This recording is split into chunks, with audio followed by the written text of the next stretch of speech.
नमस्कार साथियों, स्वागत है आप सभी का यूट्यूब चैनल अभिषेक जीएस एकेडमी में। साथियों, आज हम आपके लिए लाए हैं हिंदी के प्रैक्टिस सेट जिसमें 50 क्वेश्चन है और आप लोग चेक करिए कि 50 क्वेश्चन में से आप लोग कितना सही करते हैं।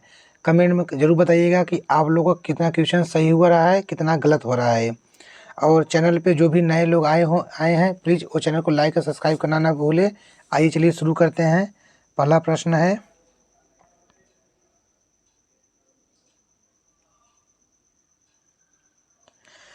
निम्नलिखित प्रश्नों में दिए गए मुहावरों का सही अर्थ बताइए।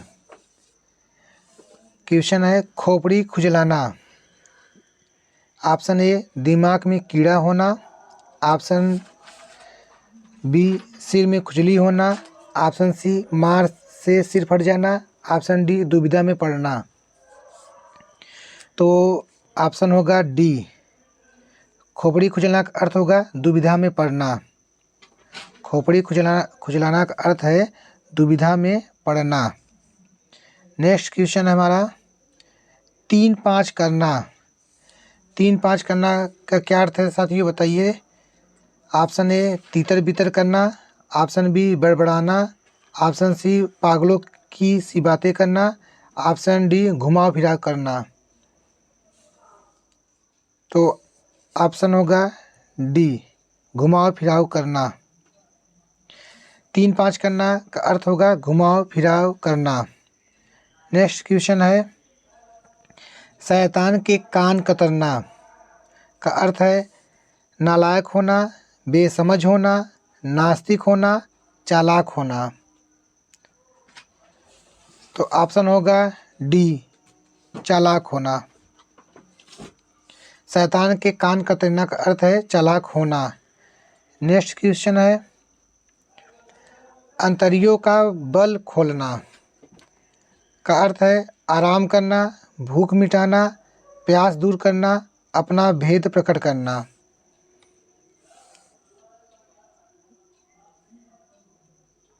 तो ऑप्शन होगा डी, अपना भेद प्रकट करना। अंतरियों का बल खोलना का अर्थ होगा अपना भेद प्रकट करना। आइए नेक्स्ट क्वेश्चन चलते हैं।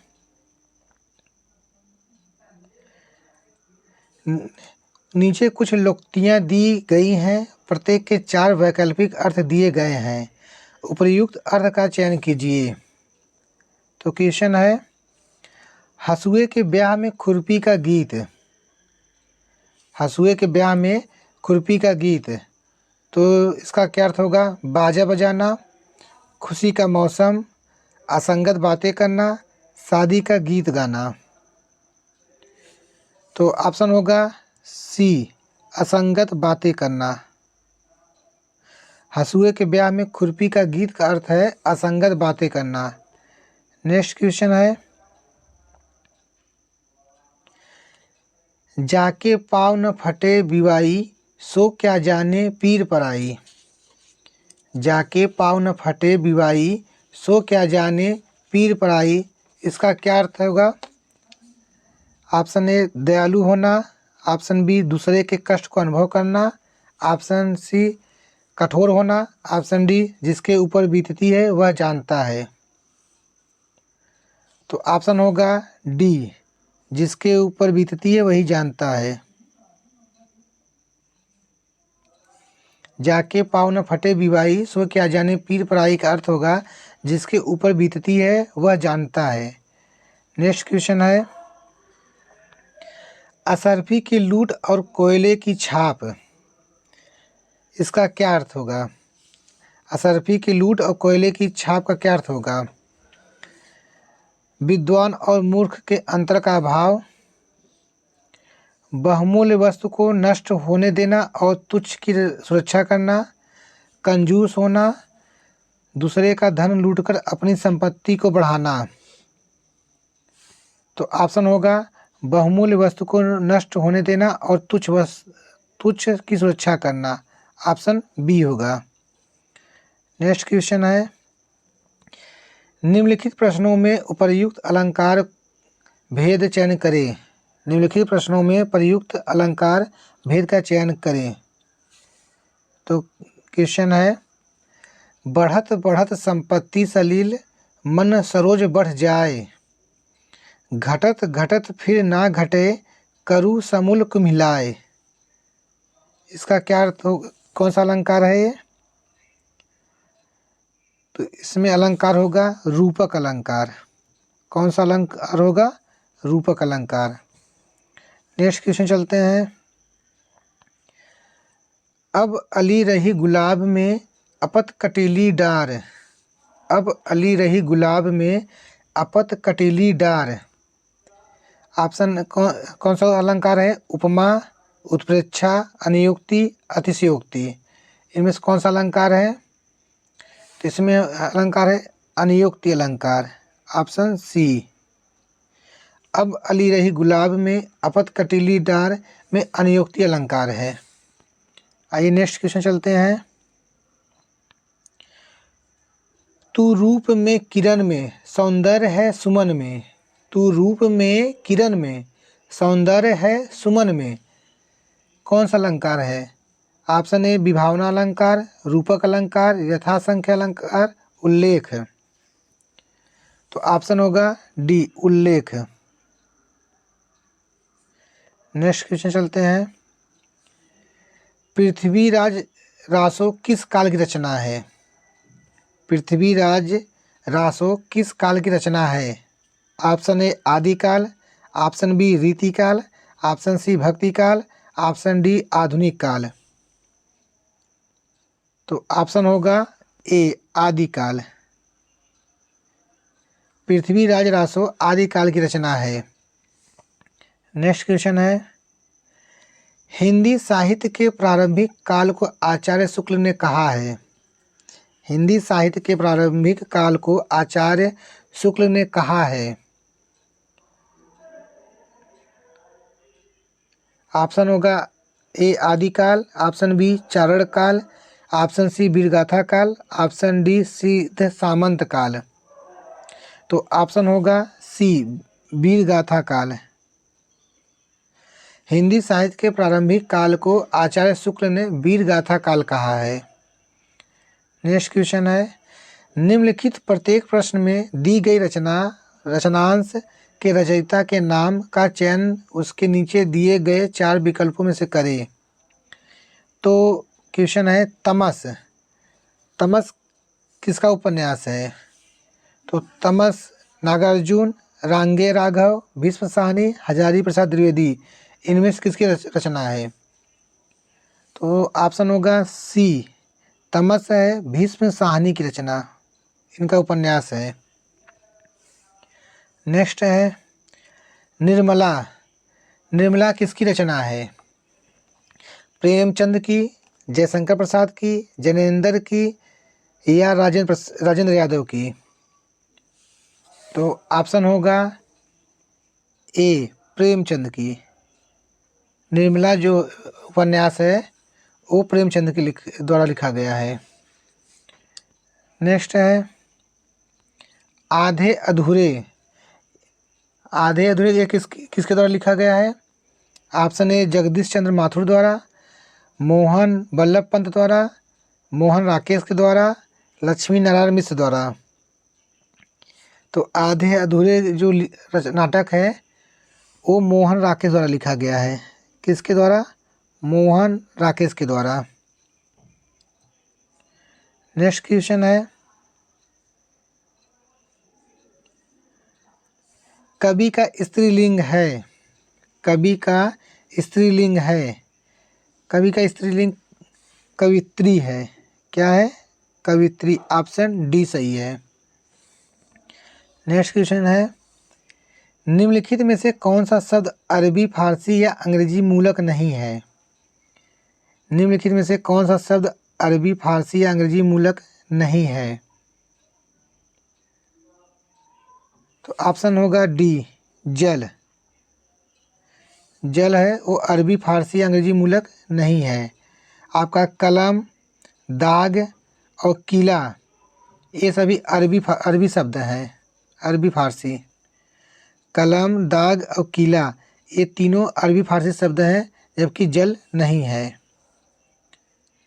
नेक्स्ट प्रश्न है निम्न प्रश्नों में से अशुद्ध शब्द पहचानिए। निम्न प्रश्नों में से अशुद्ध शब्द पहचानिए। संस्कृति, उन्नतिशील, पृथक, तदुपरांत। तो इसमें ऑप्शन होगा सी, पृथक। ये अशुद्ध लिखा गया है, पृथक के बजाय पृथक लिखा जाएगा, इस तरह से लिखा जाएगा। नेक्स्ट क्वेश्चन है सदुपदेश, निस्वार्थ, यथेष्ट, इंकार। इनमें से अशुद्ध शब्द कौन सा है? तो इसमें होगा निस्वार्थ। ये अशुद्ध शब्द है, निस्वार्थ।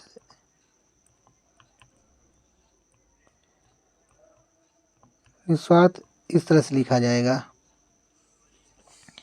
नेक्स्ट क्वेश्चन है खटाई में पढ़ना का अर्थ है।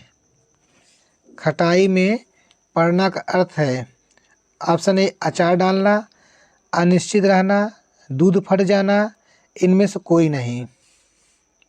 तो ऑप्शन होगा बी, अनिश्चित रहना। खटाई में पढ़ने का अर्थ है अनिश्चित रहना। नेक्स्ट है पेड़ से फल गिरा, निम्नलिखित में से उपयुक्त कारक चुनें। पेड़ से फल गिरा, इसमें कौन सा कारक है? करण कारक है, अपादान कारक है, संबंध कारक है, संबोधन कारक है। तो इसमें ऑप्शन होगा बी, अपादान कारक है। कौन सा कारक है? अपादान कारक। नेक्स्ट क्वेश्चन है योग मूलावस्था है, उत्तमावस्था क्या है? योग है वो मूलावस्था है, तो उत्तमावस्था क्या है? तो ऑप्शन होगा सी, योग्यतम होगा। नेक्स्ट क्वेश्चन है किस क्रमांक में सूत सूत शब्द युग्म का सही अर्थ वेद है?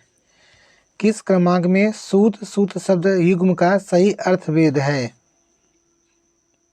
ऑप्शन ए सारथी पुत्र, ऑप्शन बी सारथी धागा, ऑप्शन सी धागा घोड़ा, ऑप्शन डी पुत्र सुई।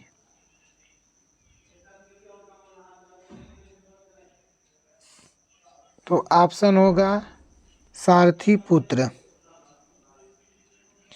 एक सूत का अर्थ होगा सारथी, एक सूत का अर्थ होगा पुत्र। आइए नेक्स्ट क्वेश्चन चलते हैं। निम्नलिखित प्रश्नों के सर्वोत्तम विलोम पहचानिए। महान का विलोम तुच्छ, छोटा, क्षुद्र, अमहान। तो महान का विलोम होगा क्षुद्र। क्या होगा? क्षुद्र। ऑप्शन सी सही होगा। सॉरी, महान का विलोम तुच्छ होगा। क्या होगा? महान का विलोम तुच्छ होगा। नेक्स्ट क्वेश्चन है दारिद्र्य के विलोम होगा। दारिद्र्य का विलोम होगा यश, संपत्ति, वैभव, कौशल। तो ऑप्शन होगा सी, दारिद्र्य का विलोम वैभव होगा। नेक्स्ट क्वेश्चन है निम्नलिखित प्रश्न में अशुद्ध वाक्यों में से शुद्ध वाक्य को चुनें। क्वेश्चन है बच्चों से गुस्सा मत करो। इसमें विलोम अशुद्ध वाक्य पहचानिए। बच्चों से गुस्सा मत करो। तो ऑप्शन होगा बी, बच्चों पर गुस्सा मत करो।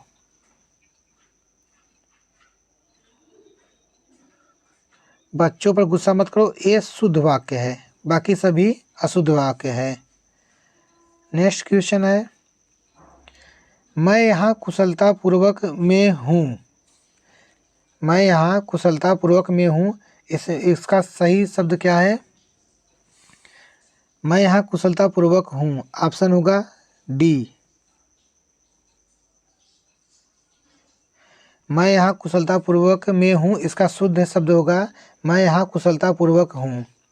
ऑप्शन डी सही होगा। नेक्स्ट क्वेश्चन है पुत्री का पर्यायवाची शब्द है। पुत्री का पर्यायवाची शब्द है वत्सला, पौत्री, गौरी, आत्मजा।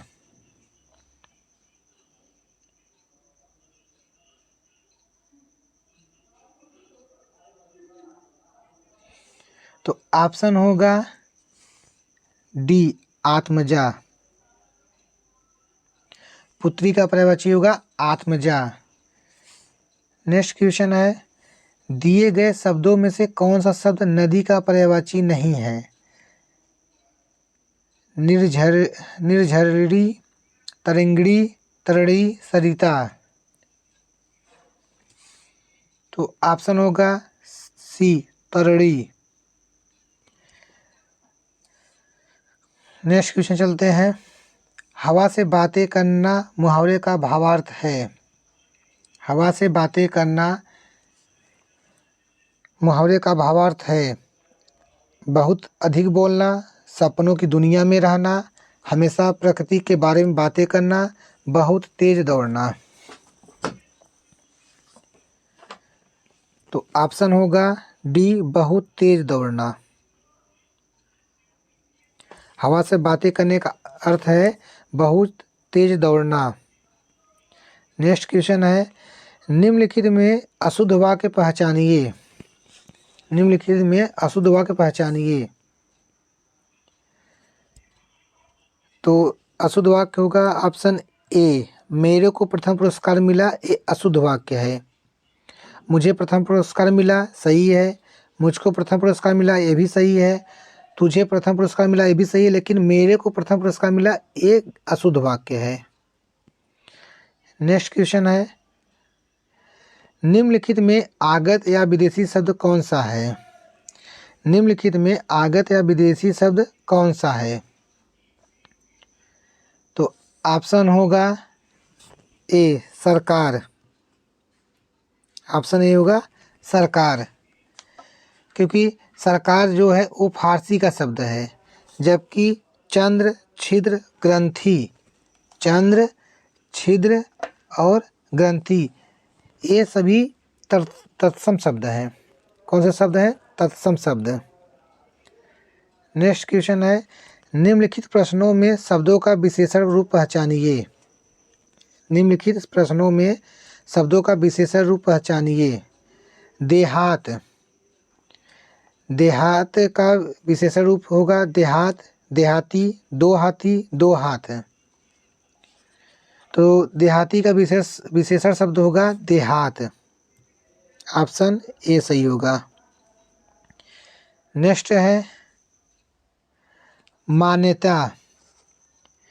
मान्यता का विशेषण होगा, मान्यता का विशेषण होगा आपका मान्य, मान्या, मान्यती, मान्यतीय। तो विशेषण का शब्द होगा मान्य होगा। ऑप्शन ए सही होगा। नेक्स्ट क्वेश्चन है, धनवान का स्त्रीलिंग रूप है। धनवान का स्त्रीलिंग रूप है धनवानी, धनवनी, धनवती, धनवती। तो ऑप्शन होगा सी, धनवती। धनवान का स्त्रीलिंग रूप होगा धनवती। नेक्स्ट क्वेश्चन है, दिए गए विकल्पों में से सखा का समानार्थी शब्द चुनिए। सखा का समानार्थी शब्द। ऑप्शन ए मित्र, ऑप्शन बी सखी, ऑप्शन सी सुखी, ऑप्शन डी सूखा। तो ऑप्शन ए होगा मित्र। सखा का समानार्थी शब्द मित्र होगा। ऑप्शन ए सही होगा। गौ से का सामान्य बहुवचन दिए गए विकल्पों में से कौन सा है? गौ से का सामान्य बहुवचन दिए गए विकल्पों में से कौन सा है? गौओं से, गौआओं से, गौ से, गायों से। तो ऑप्शन होगा ए सही, गौ से। ऑप्शन होगा ए सही, गौ से। नेक्स्ट क्वेश्चन है, जिस तरह मजबूत इमारतों के लिए मजबूत की ज़रूरत होती है, ठीक उसी तरह सफलता के लिए भी साफ की ज़रूरत होती है।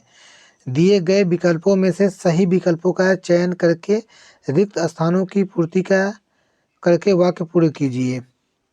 तो ऑप्शन है बुनियादी नज़रिए, ईंट बुनियाद, कारीगर प्रतिष्ठान, जड़ विचार। तो ऑप्शन होगा ए सही होगा, बुनियाद नज़रिए।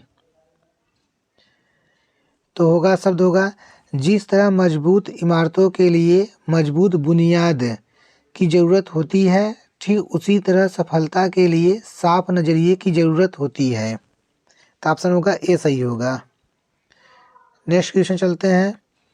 9 2 11 होना, इस मुहावरे का अर्थ दिए हुए में से कौन सा विकल्प दर्शाता है? 9 2 11 होना। ऑप्शन ए गायब कर देना, ऑप्शन बी भाग जाना, ऑप्शन सी 9 और 2 गिनना, ऑप्शन डी बहुत से मित्र इकट्ठे होना। तो ऑप्शन होगा बी भाग जाना। 9 2 11 होना मतलब भाग जाना। नेक्स्ट क्वेश्चन है, दिए गए विकल्पों में से कौन सा विकल्प अपकर्ष का विरुद्धार्थी शब्द दर्शाता है? दिए गए विकल्पों में से कौन सा विकल्प अपकर्ष का विरुद्धार्थी शब्द दर्शाता है? ऑप्शन ए उत्कर्ष, ऑप्शन बी अपकर्ष, ऑप्शन सी स्थिर, ऑप्शन डी चालाक। तो ऑप्शन होगा ए उत्कर्ष। अपकर्ष का विरुद्धार्थी शब्द या विलोम शब्द उत्कर्ष होगा। ऑप्शन ए सही होगा। नेक्स्ट क्वेश्चन चलते हैं। अप उपसर्ग दिए गए विकल्पों में से किसके साथ प्रयुक्त हो सकता है? अप उपसर्ग दिए गए विकल्पों में से किसके साथ प्रयुक्त हो सकता है? Option A Ram, option B रण, ऑप्शन सी मान, ऑप्शन डी जय। तो ऑप्शन होगा सी मान। मान के साथ अगर अब उपसर्ग जुड़ जाएगा तो होगा अपमान। मान शब्द में अब उपसर्ग जोड़ने पर नया शब्द हो जाएगा अपमान बन जाएगा। नेक्स्ट क्वेश्चन है, निम्नलिखित में से तुलसीदास जी की रचना कौन सी है? निम्नलिखित में तुलसीदास जी की रचना कौन सी है? ऑप्शन ए कवित्त रत्नाकर, ऑप्शन बी साहित्य लहरी, option C Vinay Patrika, option D Kashi. तो ऑप्शन होगा सी सही, विनय पत्रिका। तुलसीदास जी की रचना है विनय पत्रिका। ऑप्शन सी सही होगा। नेक्स्ट क्वेश्चन चलते हैं। हिंदी न फारसी लाल जी की खालिस्तान रिक्त स्थान, सही विकल्प का चयन कर इस लोकोक्ति को पूरा करें। तो ऑप्शन होगा हुलासी, ऑप्शन बी आलसी, ऑप्शन सी बनारसी, ऑप्शन डी मसालची। तो ऑप्शन होगा सी बनारसी। तो शब्द हो जाएगा हिंदी न फारसी लाल जी की बनारसी। ऑप्शन सी सही होगा। नेक्स्ट क्वेश्चन है, निम्नलिखित में से कौन पद्मश्री प्राप्त कथाकार है? निम्नलिखित में से कौन पद्मश्री प्राप्त कथाकार हैं? Option A Malti Joshi, option B Harishankar Parsai, option D doctor Vidyaniwas Mishra, option D Mahadevi Verma. तो ऑप्शन होगा डी महादेवी वर्मा। पद्मश्री कथाकार हैं महादेवी वर्मा, जिन्हें आधुनिक मीरा भी कहा जाता है। महादेवी वर्मा को आधुनिक मीरा के नाम से भी जाना जाता है। और महादेवी वर्मा को 1956 में भारत सरकार ने पद्म भूषण से सम्मानित किया था तथा 1988 में पद्म विभूषण उपाधि सम्मानित किया था। नेक्स्ट क्वेश्चन है, दिए गए विकल्पों में से विधुर का स्त्रीलिंग कौन सा है? ऑप्शन ए विधुरनी, ऑप्शन बी विधुरी, ऑप्शन सी विधवा, ऑप्शन डी विधुराइन। तो ऑप्शन होगा सी विधवा। विधुर का विलोम होगा स्त्रीलिंग होगा विधवा, क्योंकि जो विधुर होता है जिसकी पत्नी मर जाती है उसको विधुर कहा जाता है, और विधवा जिस स्त्री का पति मर जाता है उसको विधवा कहा जाता है। नेक्स्ट क्वेश्चन है, अति मलिन वृषभानु कुमारी अधमुख रहित उधर नहीं चितवत, ज्यों गत हारे थकित जुआरी, छूटे चिकुर बदन कुम्हिलानो, ज्यों नलिनी हिस्कर की मारी। उपर्युक्त पंक्तियों में कौन सा रस है? उपर्युक्त पंक्तियों में कौन सा रस है?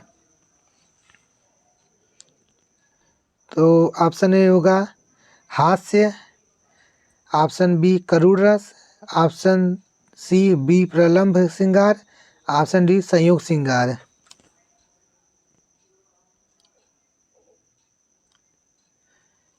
तो ऑप्शन होगा सी बी प्रलंब श्रृंगार। कौन सा श्रृंगार होगा? बी प्रलंब श्रृंगार। आइए नेक्स्ट क्वेश्चन चलते हैं। जे जो बूढ़े श्याम रंग त्यों त्यों उज्ज्वल होय, उपर्युक्त पंक्ति में कौन सा अलंकार है? उत्प्रेक्षा अलंकार, विरोधाभास अलंकार, उपमा अलंकार, यमक अलंकार। तो ऑप्शन होगा बी विरोधाभास अलंकार। कौन सा अलंकार होगा? विरोधाभास अलंकार। नेक्स्ट क्वेश्चन है,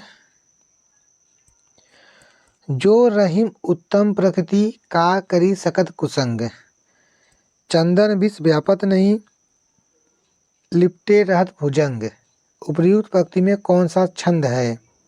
ऑप्शन ए चौपाई, ऑप्शन बी दोहा, ऑप्शन सी सोरठा, ऑप्शन डी सवैया। तो ऑप्शन होगा बी सही, दोहा। नेक्स्ट क्वेश्चन है, जिस कृति पर कवि नागार्जुन को साहित्य अकादमी पुरस्कार मिला वह किस भाषा में रचित है? जिस कृति पर कवि नागार्जुन को साहित्य अकादमी पुरस्कार मिला वह किस भाषा में रचित है? Option A Sanskrit, option B प्राकृतिक, option C Hindi, option D Maithili. तो ऑप्शन होगा डी मैथिली। ऑप्शन होगा डी मैथिली। नेक्स्ट क्वेश्चन है, जौहर के लेखक कौन है? जौहर के लेखक कौन है? Option A Sumitranandan Pant, option B Dwarika Prasad Maheshwari, option C Shivmangal Singh Suman, option D Shyam Narayan Pandey. तो ऑप्शन होगा डी श्याम नारायण पांडे। तो साथियों आज के लिए इतना ही। अगर आपको वीडियो अच्छी लगे तो प्लीज़ मेरे चैनल को लाइक और सब्सक्राइब करना ना भूलिए। जय हिंद साथियों।